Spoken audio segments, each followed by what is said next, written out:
Coming up this week, Disneyland works to save some historic trees, and we edge closer to the opening of Luigi's Rollicking Roadsters. Plus later, we help listener Karen plan her Disneyland vacation. All that coming up next. From points across California, you're listening to the Disneyland edition of the Diz Unplugged.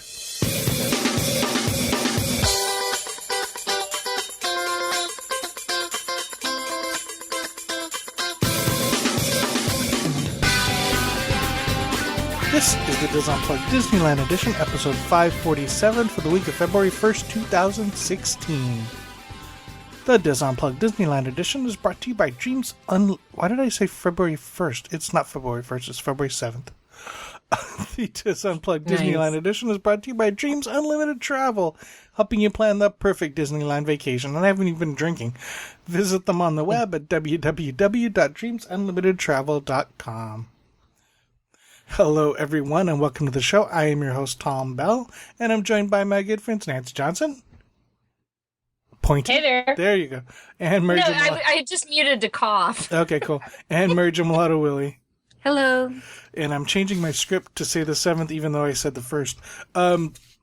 So Tony and Michael will join us later. We are recording Sunday evening, and there's some big game going on, so they are watching the end of that. What's the score? 24-10 at this point. So it's 24. Yeah. Oh, they scored another. Oh, sorry, spoiler. That's okay. Since I can't watch it right now anyway. But... Okay, who was the MVP in the Puppy Bowl? I heard they also did a Hall of Famer induction in the Puppy Bowl too. Okay, cool. It's very cool for those of us who don't watch. So they're going to join us later. We'll do a little housekeeping right now. Maybe some rapid fire. Once Tony gets here, we'll do news. And then we'll just chat. Any housekeeping that you guys have? I have a couple things. I do have a couple. Okay, cool. Mary's just the queen of it this week. I know, right? She has no rapid fire, but she has. I have no rapid fire, but I have a lot of housekeeping. Go ahead. Go ahead. Should I get started then? Yeah, go ahead. Okay. I've been going to Disneyland every weekend, it seems. So I've been able to participate in a lot of the things. I gotta love the annual pass. Yes, signature. Yes. So I've been taking advantage of going to the February annual pass specials. Oh yeah. So yeah, it's pretty cool. Do you have all the buttons?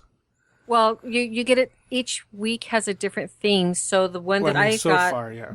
was right so far. And I'm going to go again on Friday since I don't have to work. And the cool thing is, before I get started, is I was worried that by the weekend, Disneyland and California Adventure would be out of the annual pass buttons. Yeah. But I think they're well prepared and they're stocking up. This past week, Main Street was featured, and the surprise rare character at the meet and greet at Stage 17 in California Adventure was Jiminy Cricket. Nice. Which was really, really cool. So let me remind you what's happening at both parks. At Disneyland, you can go to the Opera House and watch a special.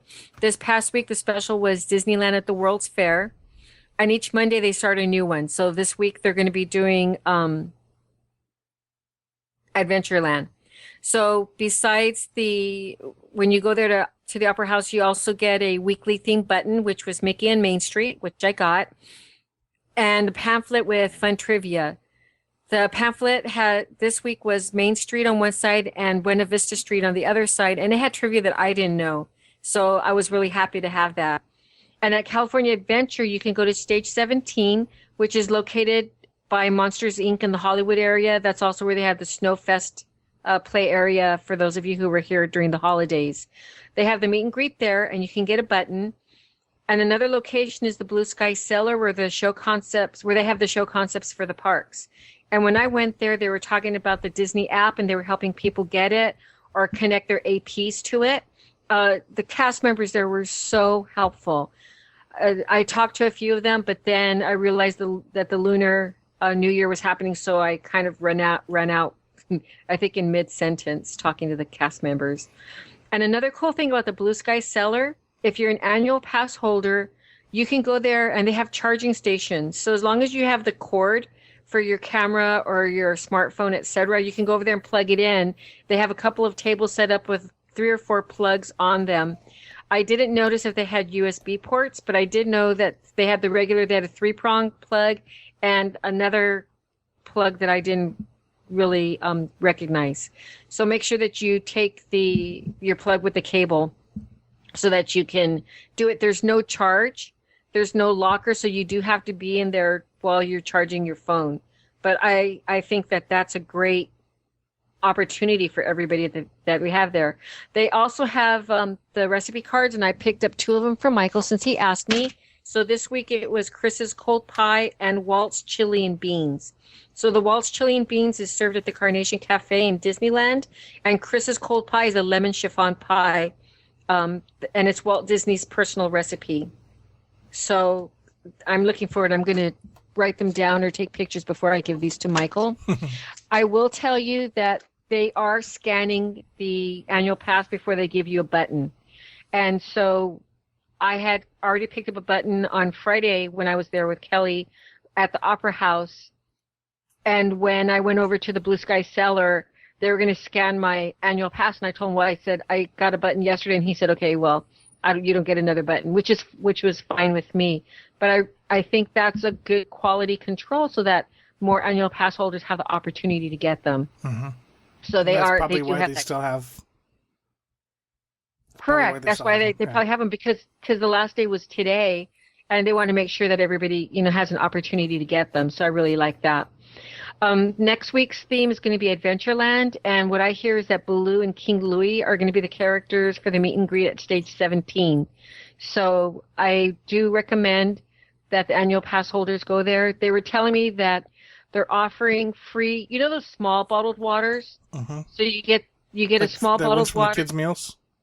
Yes. Okay. You get that size bottled water when you go in to see the shows. They have some previews at stage 17 in addition to the meet and greet, and they also have cup tables for kids to color, and there's more to do than just grab a button and to meet and greet. So it's a lot of stuff going on. And at the Opera House, the same thing. They have the popcorn, and I was talking to one of our listeners, Dina, who's been going there, and she said they had the regular popcorn, white cheddar, and then that orange cheese popcorn. And of course, it's bagged. They don't pop it fresh there for you, but she said it tasted pretty good. Yeah. Could you imagine how much time that would take to do that? But I think it's nice that they're offering a little treat for people to go and relax. And I could have spent more time in the Blue Sky Cellar so when I go back on Friday, I'm going to go in there to do that. I do like that they're doing these specials for the annual pass holder. This weekend was busy, but it could be that it's because they were also celebrating the Chinese Lunar New Year, right, which the official day is tomorrow. So it's running through Monday. So when the show airs, you still have a chance to go participate before they close. I will say I had a lot of fun. I need to go to City Hall and tell them how much fun the Lunar New Year activities were. I almost think that they had more things to do there than they do for Viva Navidad. They had the meet and greet. And when I was there, the meet and greet were Chip and Dale dressed in the Chinese outfits. And then Mulan and Mushu came. And then Mickey and Minnie dressed in Chinese outfits. They were so cool. So I think the characters were probably there for 20 minutes before they changed out. So every 20 minutes they were changing out. They also had make lanterns. And you would go and you would color paper, and then they had the instructions how to fold it. And I don't know if you glued it or taped it or whatever, but everybody was walking out with these little lanterns that they had made. They also had in one of the pavilions where you could go and you could make a wish for the new year, and they would hang it on their wishing wall. And you could also have your name or a phrase written in, I know it was Chinese, may have also been Korean. And I'm not sure what the third language was. I don't know if it was Vietnamese or Japanese. But they had these ladies up there writing these messages for you in that type of script for those languages. All of this was free. It was so cool. And then they also had face painting, so I had a monkey painted on my face. It was so cute because it's the year of the monkey. So I didn't want flowers and stuff. So I was walking around, and before I used to say do it on my arm, but now I'm like, I'm at Disneyland. I want to have fun too. So yeah, So if anybody said, "Hey, you got a monkey on your face," I would have said, "Yeah, I know." But there was a lot going on. Oh, and then they had a celebration every few hours, and of course, it was in the time guide. And they had those. You know how the Chinese drummers at Epcot? They had those kind of Chinese drummers drumming, and then they had dancers, and they had a huge dragon for the New Year, and that was a lot of fun. Were they Chinese drummers or were they Japanese drummers? I'm assuming Chinese drummers. Because I've never seen Chinese drummers at Epcot. Are they the ones with the big drums where it's almost where they dance around the drums? They're Japanese, honey. Okay. It's called taiko drumming. Kelly would have made fun of me too. So, okay. It's called taiko drumming. So they were Asian. Well, because they have the dragon, I don't know if the Japanese have it. But it's Asian. It's Lunar New Year and covers many different Asian countries and cultures, so it's okay.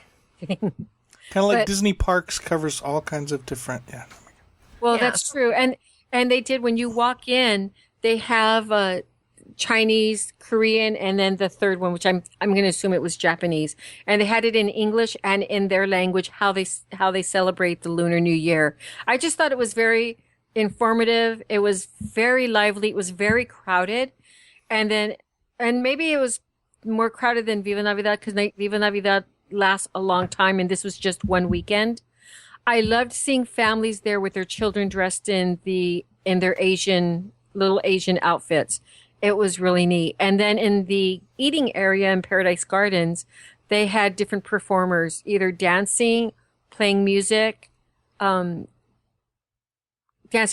singing. It was really, really a nice celebration. So it's just one of the nice things that they do at the Disneyland Resort. So then that's why I ended up going 2 days this weekend and going back again. You know what else is happening tomorrow, right? What else is happening tomorrow? The 15th birthday of Disney California Adventure. Really? Yeah. Yep. February 8th is the anniversary date of California Adventure, so.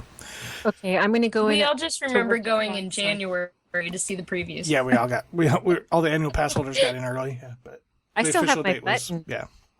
I still have my pin. Yeah, the pins that they gave us with the little dangly with thing. the little dangles. Yep. Yep.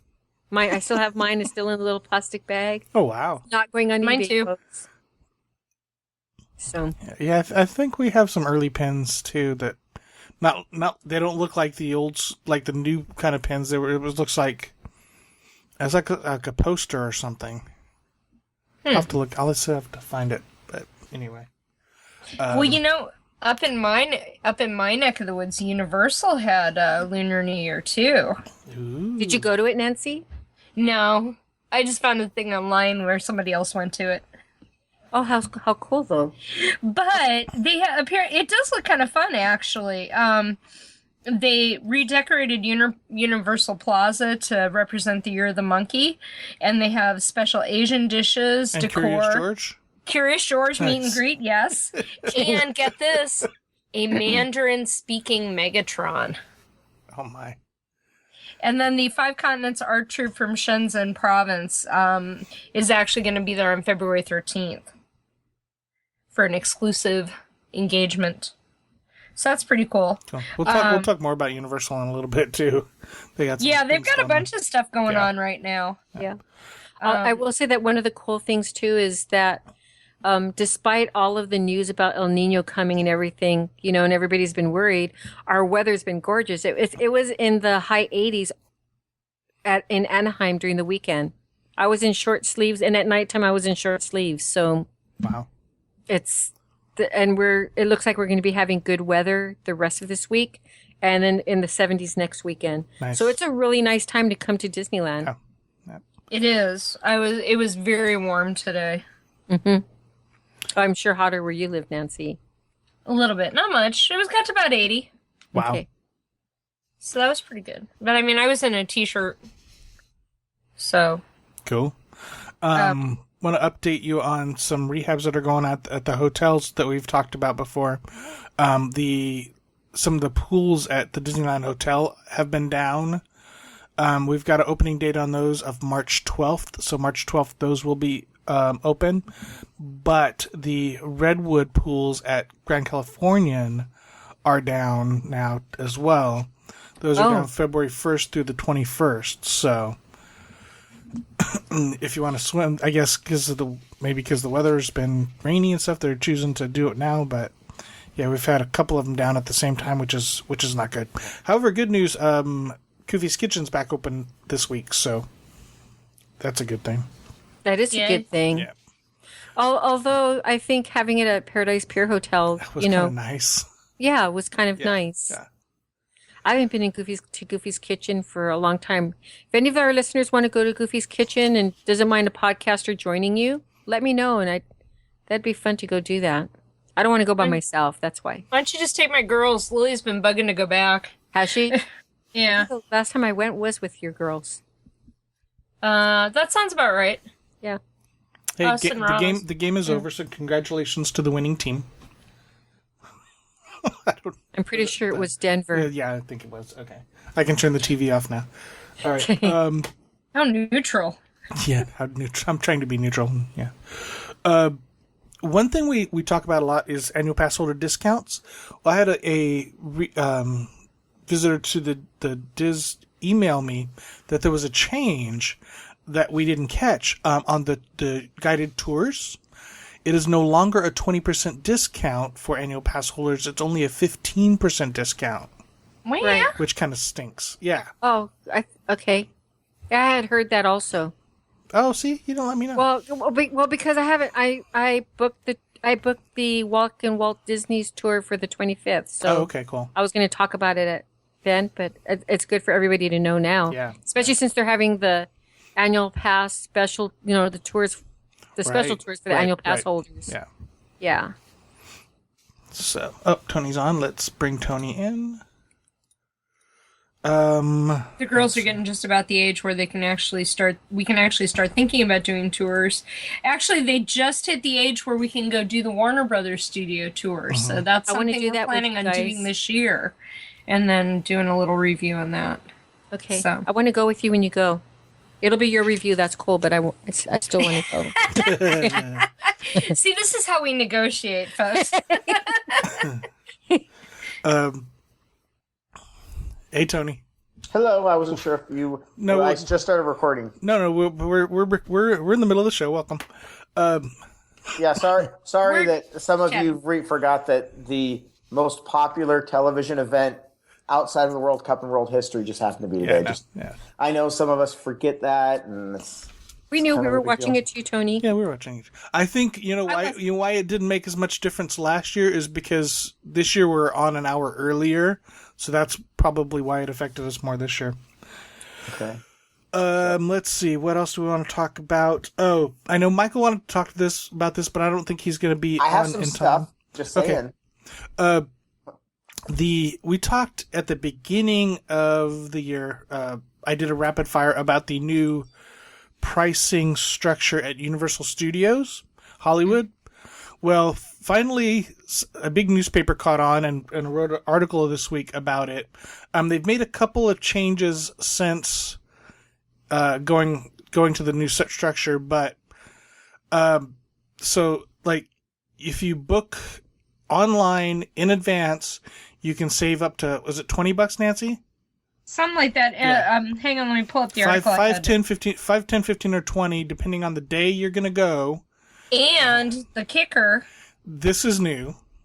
You get early entry. Yes, that wasn't announced until just recently. You get early entry to Wizarding World of Harry Potter when it opens in April. Oh, they say between 5 and 15, depending on the day of visit. Okay, so no, but I saw. It's variable. Okay, so the times may be incorrect, and we're pointing 20, but 5 and 15 is what we said before. So, you know what's interesting is how Disney is turn your volume up a little bit, Tony, if you could. Oh, because normally I'm too loud, so I was looking at my level. Well, is that better? We're recording. Well, we're not using that anyway. I'm just recording. So I can quit Audacity then. Yep. Okay. What's interesting is how Disney, on the one hand, is trying to get rid of the whole perks for pass holders or making them spend $1 bazillion. And here's Universal with the one thing that's going to get everybody to go. And they're offering stuff. I just find that interesting. Yeah. Well, they're offering stuff because they've just lost part of their audience and how much they've upped their annual passes. Yeah, but... Well, but they also blocked out the annual passes for... with a benefit. Yeah, but I'm thinking, okay, like, the fact that it's local makes me, number one, and I'm not a Harry Potter fan, want to watch the movies at least. I don't know if I can read that much. There's a lot of words. And then because of the attractions going in California. So I don't, it's almost, despite what you're saying about them trying to get more, they're going to lose the pass holders. I'm surprised that they're so aggressively courting them. They have to. They've taken away the biggest incentive they used to have, which was the buy a day, get a year free. No, I just saw an email that... Did you? Yeah. But I think those are special emails, Tom, because I got that same email. Yes, but you have to be registered with their email. I don't get special emails. Well, I do, actually. There's a Nigerian prince, and he's, if I just give him a few dollars, I think he's going to give me a lot of money. But let's share this. If you register on the Universal Studios website, and if you register, what they're doing is they're sending us emails to give us the 2016 annual pass at a reduced price. That's what you're talking about, right, Tom? Yes. It was like $99, right? Yeah, it's $99 for the season pass, but it's non-transferable. Yeah. And so, and you must purchase by a certain date. Yeah. So they've got that going, but then they've got this other thing for non-annual pass holders where you can save a little bit and get early entry to Wizarding World. So let's bring that around to Disney. Shanghai Disney announced this week. Well, actually didn't announce. They just opened up their website, and their tickets are using a similar structure where you have to buy them in advance. You have to give them a date. And there are 2 price levels on their tickets depending on the season and when you're coming.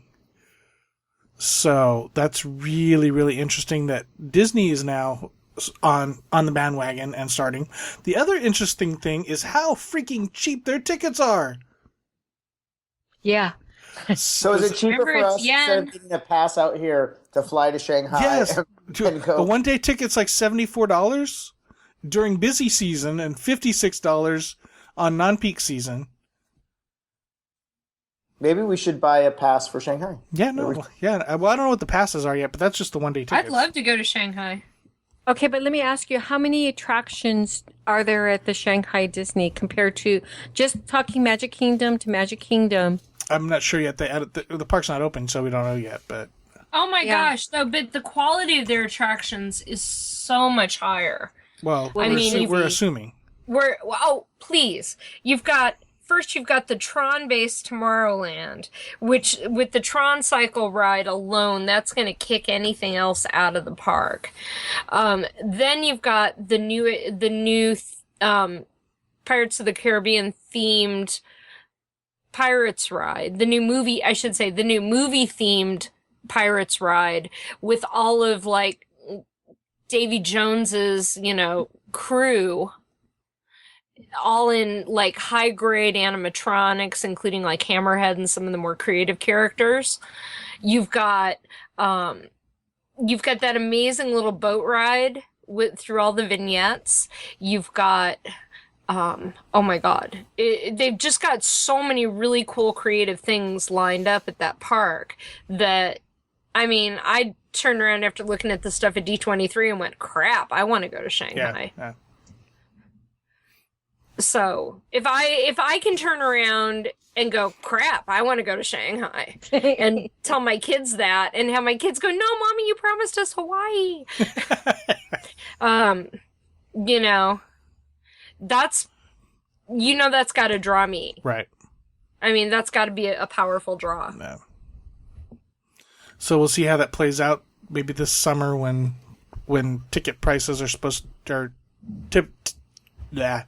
ticket prices typically increase in the summer. So we'll see how that plays out. Oh yeah.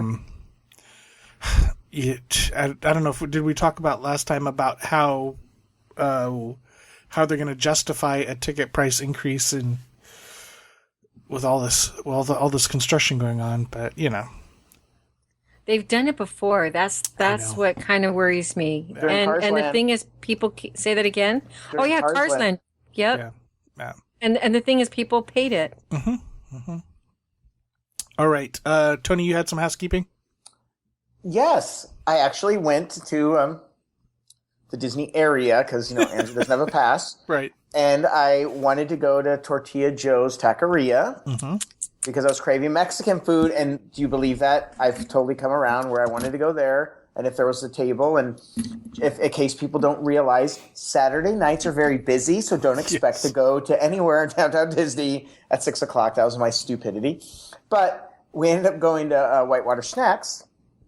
And we always discuss the nachos, correct? They're getting so small. Huh? Well, they're getting so small. They're getting smaller, but I don't know if we already discussed the double cheese is no longer. Oh right, yeah, they don't do the shredded anymore. Yeah, I got it on the side. Yeah. But, oh, nice. Andrew got the carnitas ones. Ooh. It was way better than the steak. Wow. And was even more. That wasn't even on the menu, was it? I don't know. When I ordered nachos, they just said, "Would you like chicken, carnitas, or beef?" And I don't remember carnitas being a choice. Mm-mm. And the carnitas was really crispy, over fried, but it made me happy. So nice. I was kind of jealous of his food. Yeah, that actually sounds really good. Yeah, and I take carnitas in a heartbeat. That's my favorite Paquito Mas entry. Well, I also noticed too that the beef didn't seem as steaky as it used to be, like the quality of the steak. So I was impressed with. I'd say get the carnitas. But anyways, nice. And then we had the Oreo churro as we were walking out. Nice. How was it? Well, Andrew thought it was still the greatest thing ever. That wasn't a Disney churro. That was a. It was a California churro. Yeah. In downtown Disney, but we've seen it's an Oreo churro. Yeah. They gave us two when we're only supposed to get one because I think they were old, but I'm gonna let that go. Andrew's because I was like, okay, this is kind of tough, and churros are sweet, but taste wise, it tasted amazingly like an Oreo cookie, and really the best thing was they didn't give you a defibrillator with it, but they gave you a little icing cup of Oreo flavored icing. Holy jeez. Yeah, and it tasted just like the fillings of the Oreos. So just saying, that was my experience there. So that was your food orgasm of the month? That was my experience there. I've never put those two things together, Nancy. Thank you for putting those things together. Yeah. I bet how many of our listeners have used those words in the same sentence? I want to know. None. Mixlerites? I never have. Any other housekeeping? I have another. Oh, wait, yeah. Go ahead, Tony. I drove by Great Lodge, and I still wonder how they're going to get open in the next 2 weeks. But it looks a lot better than it did a while ago. But and the signage is up, and it looks, now that it's more finished, it looks bigger than I thought. That's what they all say. And but I think I'm sure they're gonna have to really work their butts off to get it done in 2 weeks. Yeah. Wow. But anyways, I still need to get my reservation. Actually, I was going to try and book something this week for maybe sometime around opening. You had something else, Mary Jo? Yes. Just a reminder that this week is Ash Wednesday, and before Ash Wednesday, we have fun with Mardi Gras, and the Jazz Kitchen in downtown Disney is going to be celebrating Mardi Gras from 11 a.m. to 10 p.m. If you're extremely lucky, you might have an opportunity to eat there. So just wanted to give everybody that heads up. Really quickly, they'll have red beans and rice, traditional gumbo, Creole jambalaya. I've had the jambalaya over there. It is so good. Their barbecue shrimp and grits, oysters on the half shell. If Corey were here, he would go for that. Plus their beignets, which are really good. And plus a bunch of other food. They're going to be having music from 6 to 10 p.m., which is the Kirk Wilson Band and the Amanda Castro Band. Usually they don't take reservations to go in there. So if you might want to go a little bit earlier, and this is on the first floor, there's a room in there with a piano bar. Is it They still also called have flambeaus? Is that what it's called? Yeah. Okay. Used to be. I don't know. It's a lot of fun, and you could they have free beads for kids and photo opportunities. So if you're in Disneyland area this week, you might want to take advantage of going there during Mardi Gras. So, and then Nancy's been telling us all about the Valentine's Day opportunities, and I think you said they're all sold out, right, Nancy? They're all booked? Yeah, probably by now. If you don't have one, you're screwed. Yeah. So if you still want a Valentine's treat, the only opening, I guess, if you want to call it that, the street carts are having Valentine's Day cotton candy on February 14th only. So you can. There was something else that was like anybody and everybody can have it. And I'm trying to remember what it was. The Valentine's Sundays at Clarabelle's hand scooped ice cream. That's quite possibly one of the only things. Yeah, that's well. Okay, so they're having the Valentine's Sundays at Clarabelle's hand scoop ice cream, which is located at the end of Buena Vista Street. They're having that from February 12th through the 14th. They also have, and I know that you said this already, Nancy, so I'm just reminding everybody. That's quite all right. Go for it. The teddy bear shaped bread and heart shaped bread at Mortimer's Market and Pacific Wharf carts in the Bodan bread cart. Who does?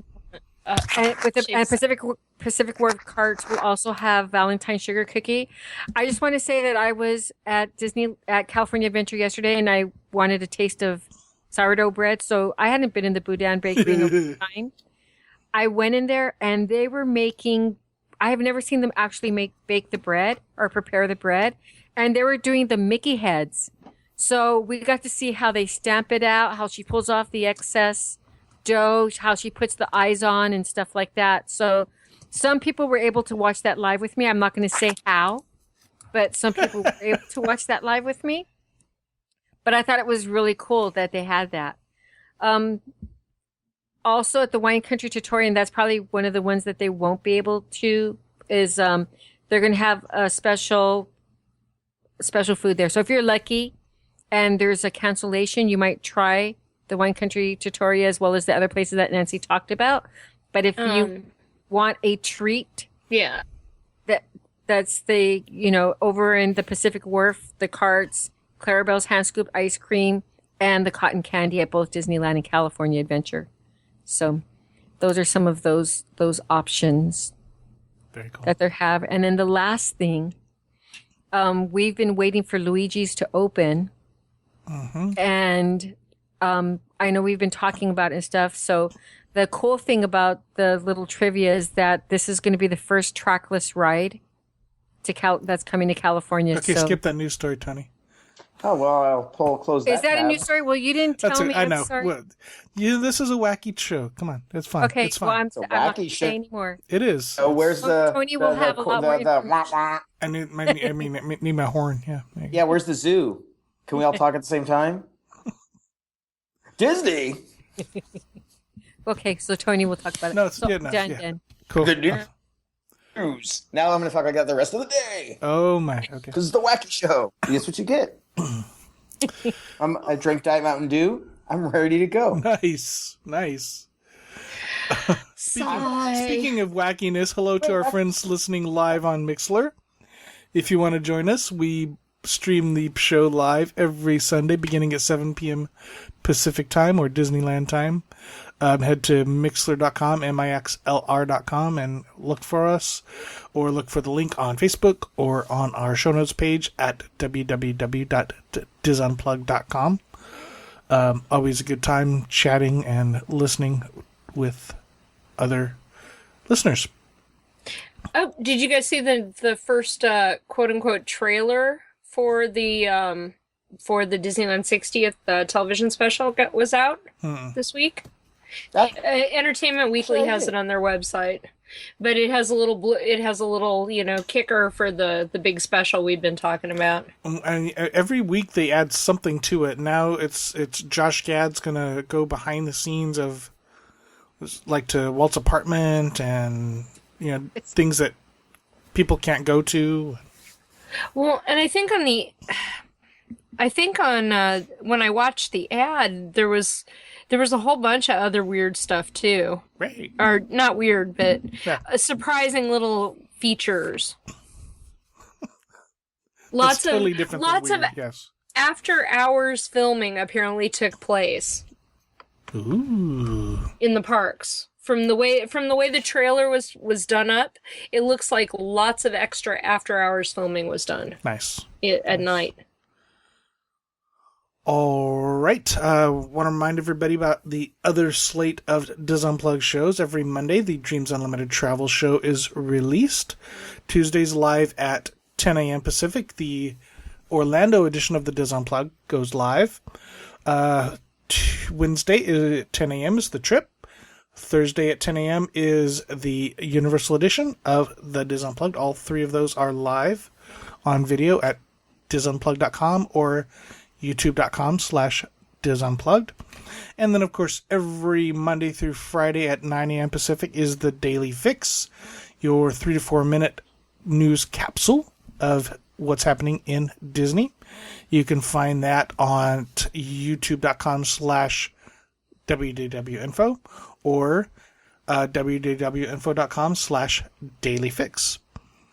If you want to get a hold of the Disneyland team, you can email us at dlpodcast@wdwinfo.com. And again, links to our show plus links to all the other Diz Unplugged slate of shows you'll find at www.dizunplugged.com. Any other housekeeping? Yes. Yeah, go ahead, Tony. I probably said this 2 shows ago. Probably. I don't remember. But so when I'm in town, I've been staying in the Garden Grove district. Did I talk about this last time or no? I don't think so. I think we talked about not saying it. But there are good neighbor hotels there. Yeah. And I just love the location. So Andrew and I went to walk to Red Robin from our hotel. It was still busy because Disney and all that stuff. And then drove to downtown Disney the next day. And because I don't know what street it is, but you're parallel to Harbor, you literally can get to the parking lot in like 5 minutes. It's faster because it's parallel, like the parking lots are all on the backside. Yeah. And there was a Target across the street, so I was able to get like some snacks. And then we went to church on Saturday night at the Christ Cathedral, I think that's what it's called now, which was right down the street. Like I've stayed there multiple times now when I'm in town. And I mean, I still theoretically live there, but I really like the location.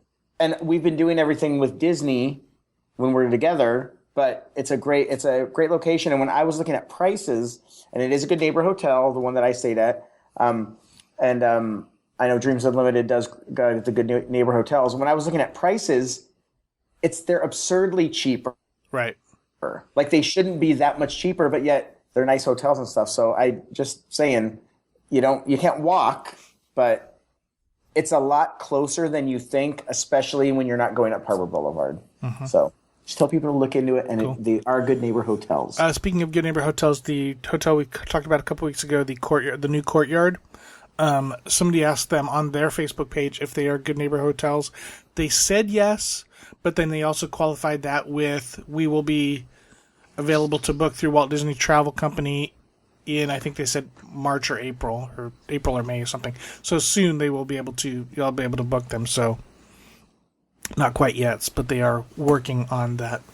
All right, it's time for news. Let's head over to Tony. Do you want to talk about Luigi? Which one? Let's talk about Luigi. Let's talk about Luigi. So Luigi is this guy. He hangs outside, kind of by the other side of California Adventure. He usually asks, for a couple of bucks. He's a really nice guy. And so I sat down and did a sit-down interview with him, asked about what's his story. Okay, so let's talk about the Luigi ride. Disneyland ride systems are now going to be moving forward without a track. So within the next few weeks, theme park fans will see the local debut of another new type of ride system at the Disneyland Resort, the trackless ride. Luigi's Rollickin' Roadsters,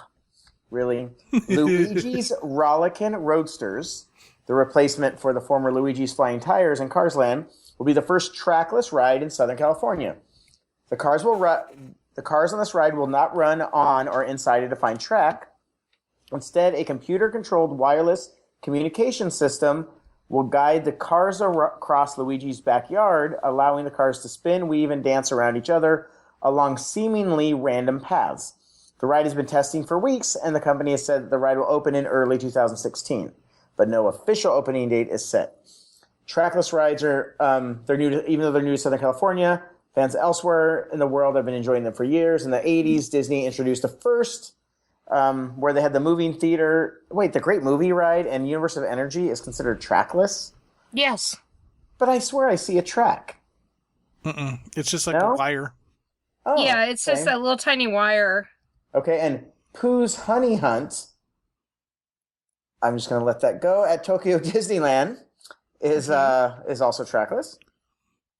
So, and then there's... What about Ratatouille? Does it mention Ratatouille? Yep. Yes, and all the other in the next paragraph. Yeah, I know. See, I love to read ahead. I got to keep reading. I'm not going to...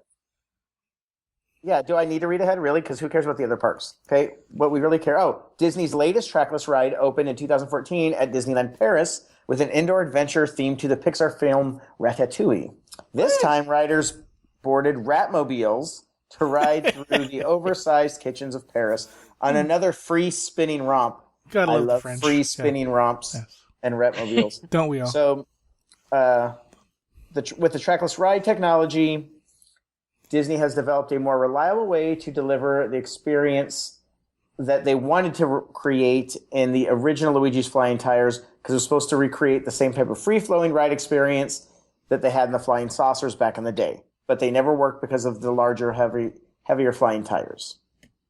So, there you go. Mary Jo, would you like to add? I think that's excellent. I'm looking forward to riding on it. Me too. Yeah, we went over the weekend. Dean and I were trying to peek through, and there are absolutely no cracks. Usually Disney puts some kind of little peepholes in the walls and everything, and they're not letting us see anything for Luigi's until it opens. But we tried.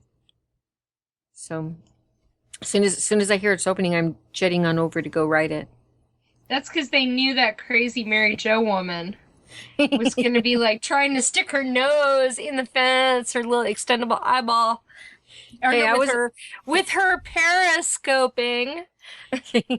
I was saying, well, since we can't take selfie sticks or anything, I was so tempted to climb up on that fire hydrant that's next to the wall, but I don't want to get pulled out of the park, or I'd probably fall off or something like that.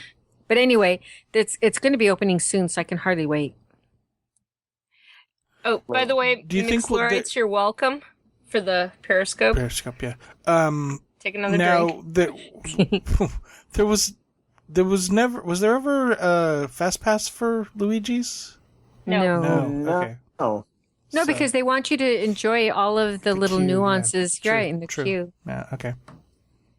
Very cool. All right, what else you got, Tony? Okay, trees. So I think that I have never seen News Story as lovely as a tree. Exactly. Thank you. So since the preparation for Star Wars started at Disneyland, Star Wars Land started at Disneyland, the sound of chainsaws can be heard around the northern end of Disneyland's Rivers of America, and when they are silent, the sounds of workers digging with shovels take over. But now remember, these trees have been there a while, correct? Okay, so they started this in January. The shovels are digging up trees Imagineers want to transplant into the new land. Trees that are 20, 30, and even 60 years old with heights of 40 feet or more. So they were looking for large specimen trees that would look good in the realm, either screening off a view of the land or had a 360-degree aesthetic look that would fit in with the landscape, said Rhonda Wood, an urban forester with the horticultural department at the Disneyland Resort. So she walked through the forest of Frontierland to identify what trees should be saved, and size was not an issue. That's what they all say. The new land will look like a fictional planet from the Star Wars universe, but will not be a desert setting like that of Tatooine, according to artist renderings. Instead, it will have an abundance of plant life, including some fully grown trees, as Disney Imagineers wanted to appear as if the planet has been there a while. Wood said there will be nearly 1,000 trees, old and new, used for the project. While many of the trees will come from other nurseries, local and as far away as Oregon. Doesn't seem that far away. Some will come from frontier land. They will be dug up, boxed, and later transplanted into the new land. But those older tall trees cannot be simply pulled from the ground and moved, so crews started doing some prep work. For large trees, we start off by pre-watering the tree and getting that root system healthy and vibrant from where we're going to box it, because we can't box the entire root system. They also add nutrients, then it's time to dig. According to Wood, roots for the taller trees typically only go down to a depth of about 24 inches. Crews will hand dig with shovels down to a depth of 3 feet. Then a wooden box will be built around the perimeter of the tree. Any roots extending beyond that point are cut off. They will also dig underneath the tree and install more wood planks for the base. So class, your essay question now is to please give me back exactly how they're going to transport these trees. At the same time, guide wires will be installed to hold the tree in place. Eventually, a large crane will pull the tree, wooden box, and all out of the ground. For the 40-foot tall trees, the total weight with all the soil around the roots is approximately 50,000 pounds. Wow. So far, they've saved 18 trees, and they're going to be moved to a backstage area and cared for beautifully until it's time for them to be planted back into the ground of the new land. The park is also planning to salvage lumber from other trees that are cut down during construction. Some will provide logs for planters. At the same time, Disney is preserving some of its history. One of the trees being saved has been growing on the north end of Tom Sawyer Island since 1955. It's a holly oak tree and stands 45 feet tall. It was originally planted there by Bill Evans, who was hired by Walt Disney to provide the landscaping for his then new theme park in 1954. Another tree being preserved is a cottonwood in the Indian Village at the northernmost area of Frontierland called the Dreaming Tree. It was a gift from the Walt Disney Hometown Museum in the town of Marceline, Missouri, where we all know Walt Disney grew up. The tree was given to Disneyland in 2005 as a sapling from the original Dreaming Tree, said Wood. So now you know why our passes are so expensive. Yeah. So there you go. They're saving trees and moving some of them, and that's a pretty in-depth article there. Very cool. All right. Thank you, Tony. Time for rapid fires. Who's got one? Pass. Anyone? Pass. Okay. I have a quick one. There are no details yet, but word is that the next Disney Parks blog live stream will be of Mickey's Sensational Parade. So nice. They did Fantasmic from Hollywood Studios the other night, and at the end of it, they promoted that Sensational is going to be next, and the date on that is February 24th. So keep an eye that week on the Disney Parks blog, and there will be, I'm sure, links and everything for that. I had one. Good. Okay, go next. But okay. let me ask you. So when you say live stream, Tom, so we get the link from their blog for the live stream. Is that what you're saying? Okay. Yeah. Because that would be fun. I can only imagine the production that they're going to have for that. Right. It's going to be nice. And you want to tune in a little bit earlier because sometimes they'll have like behind the scenes things and. It's better than me periscoping it. Yes. No. Did you say it? Tony, what do you have? She said it. So, because we don't want to end up getting lost like Nancy did using the LA Transit system, yes. and we talk a lot about day sixes, as I was trolling the internets, which I tend to do, and I read a lot of tech stuff, there was there's a new tech angle for people that are wanting to do day 6 and go around Los Angeles. Los Angeles Go LA is a new app that the city of Los Angeles created in partnership with Xerox, and it's for all the possible transportation alternatives.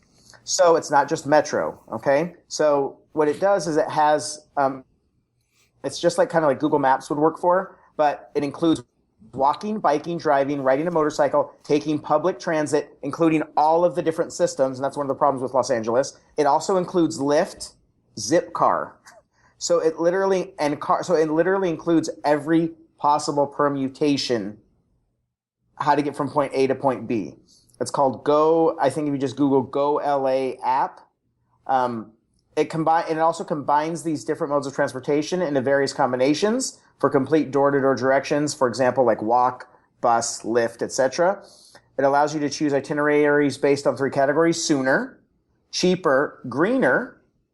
Okay, and so you can see how I figure that some people that are doing that might be interested in using this app. So I know that Google Maps does some of the stuff, but LA's got such a weird thing, and the fact that you can now include Lyft, which is an Uber style thing, you can put it all together.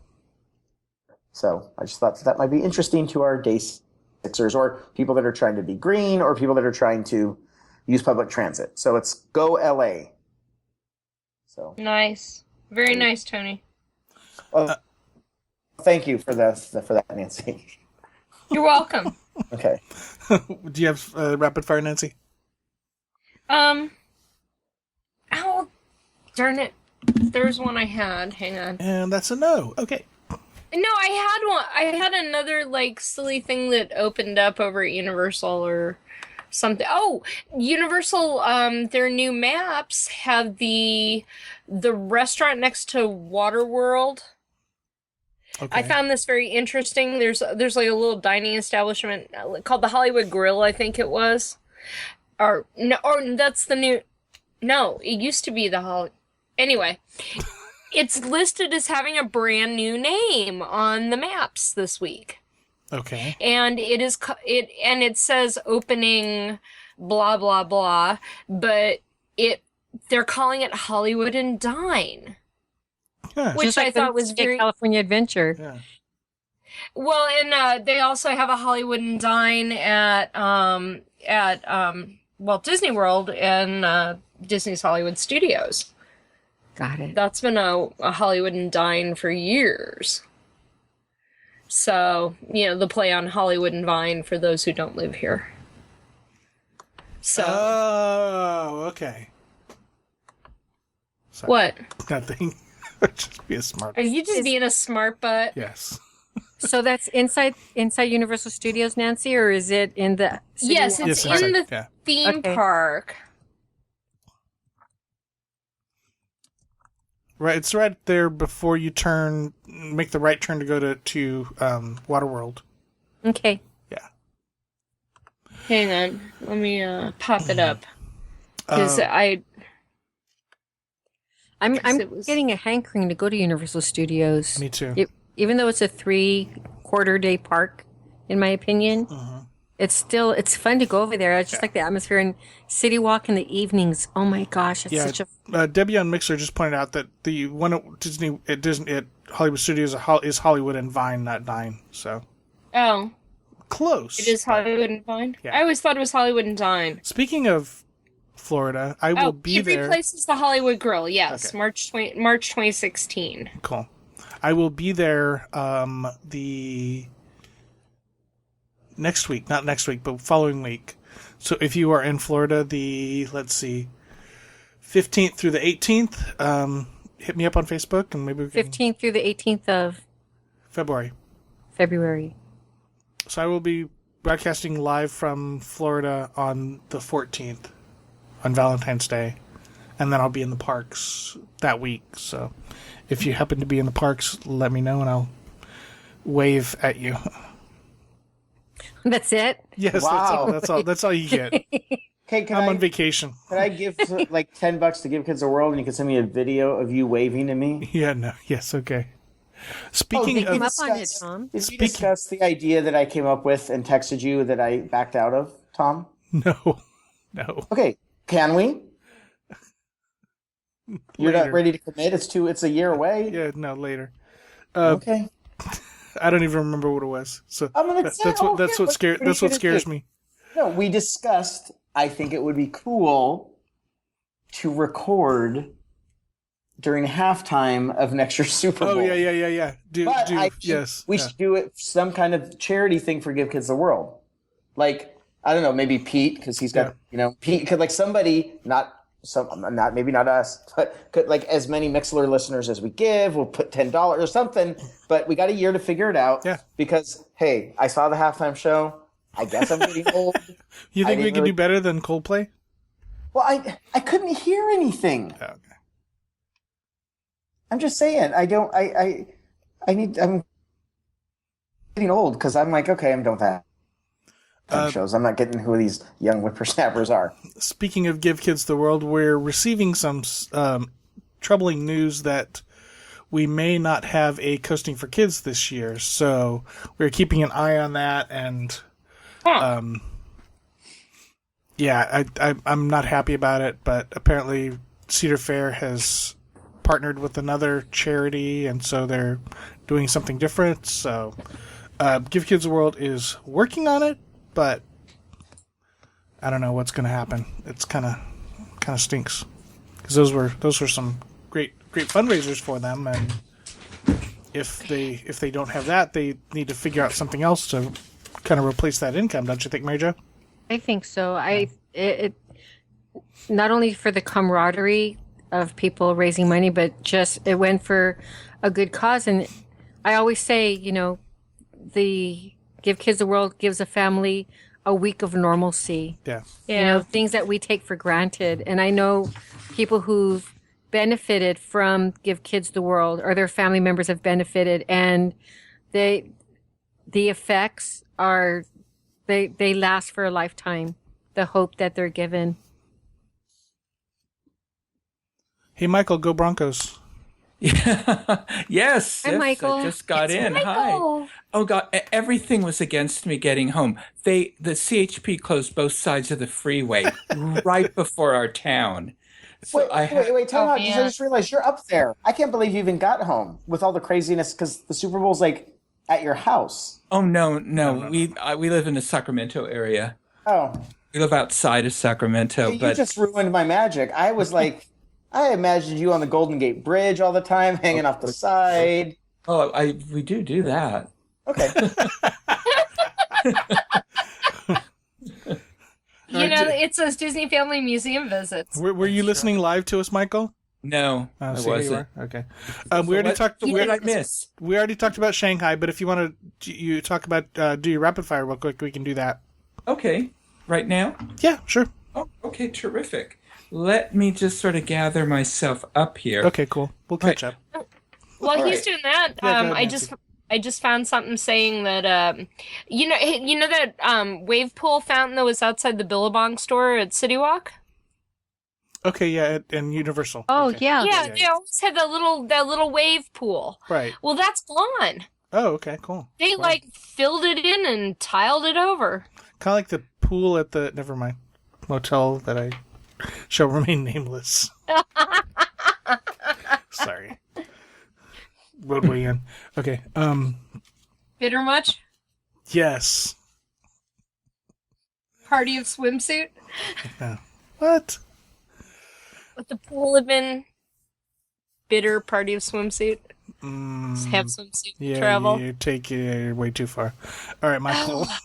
All right. I see I'm doing an 11-part history on the Matterhorn. Yes. Okay.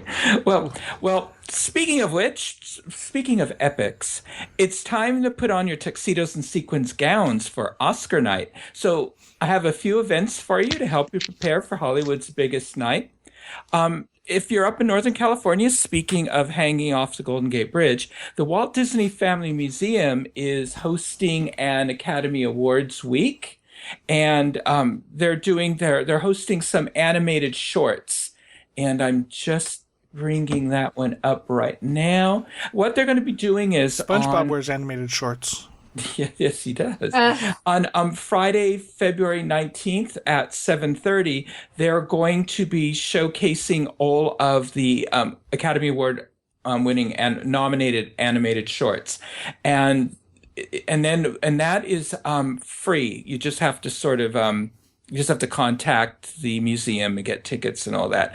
And then for museum members of Friends level or above, there's a special dessert party.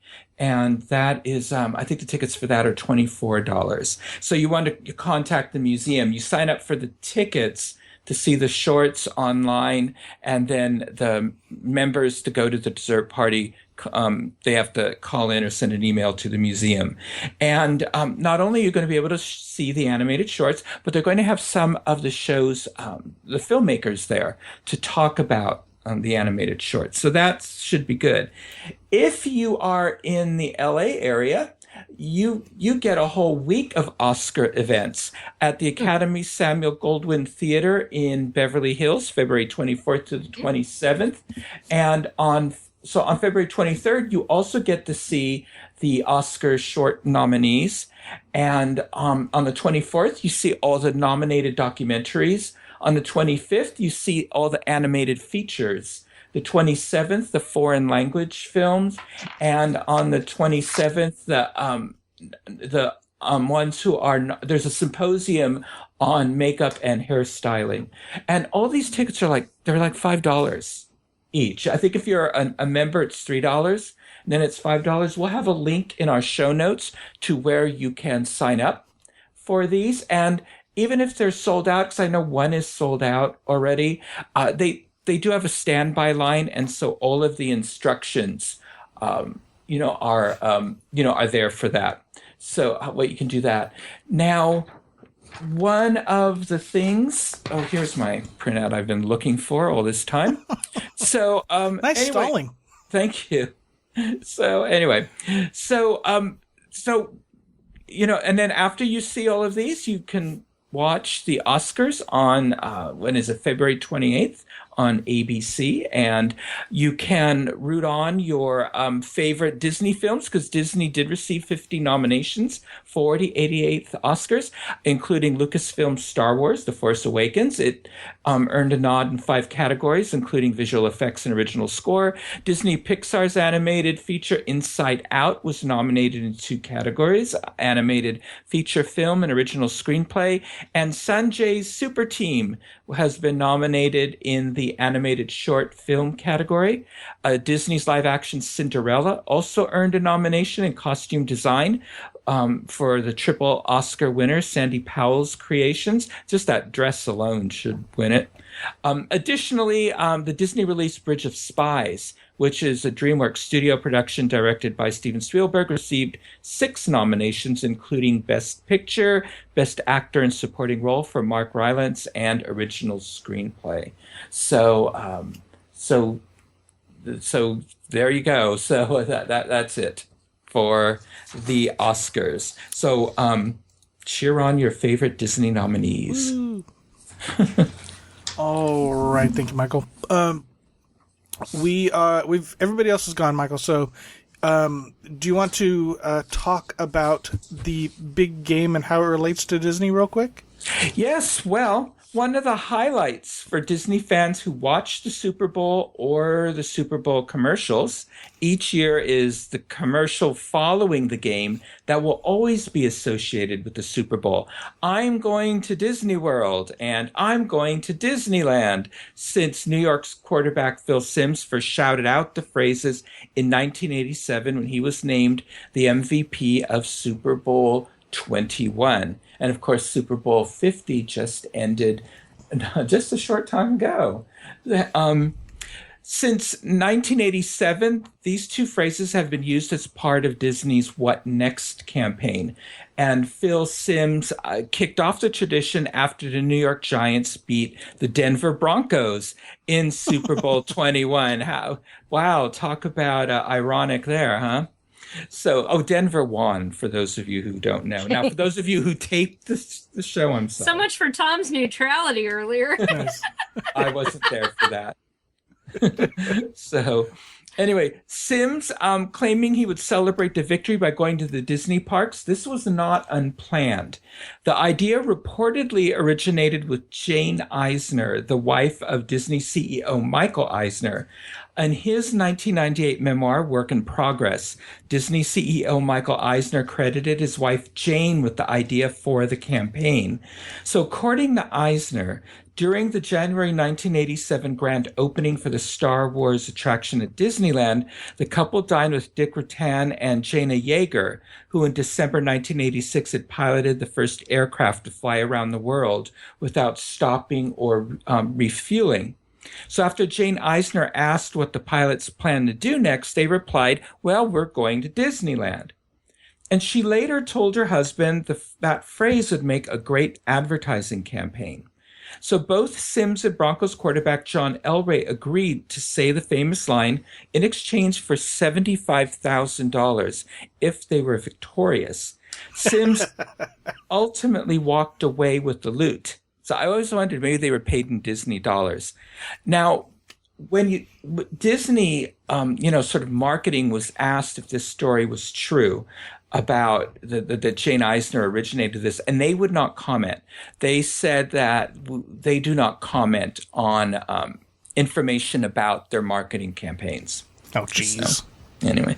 Yeah. So, so Sims said he was apprehensive about the commercial at first and didn't commit to doing it until the Friday night before the game. I didn't want to do it, Sims said later in an interview with US Today Sports. I thought that was just wrong trying to do something like that. But with about a minute left before the Giants beat the Denver Broncos 39-20, Sims got a tap on his shoulder while standing on the sidelines, and they instructed him to say, "I'm going to Disney World and I'm going to Disneyland 3 times each," Sims said. "Of course I'm smiling because we won, and the other reason is because I can't believe I'm doing this," he said. It was weird. The next couple weeks, people congratulated me on the game, but I heard from just as many people who said, "I loved your commercial." So the format for the commercials has pretty much been the same since they began in 1987.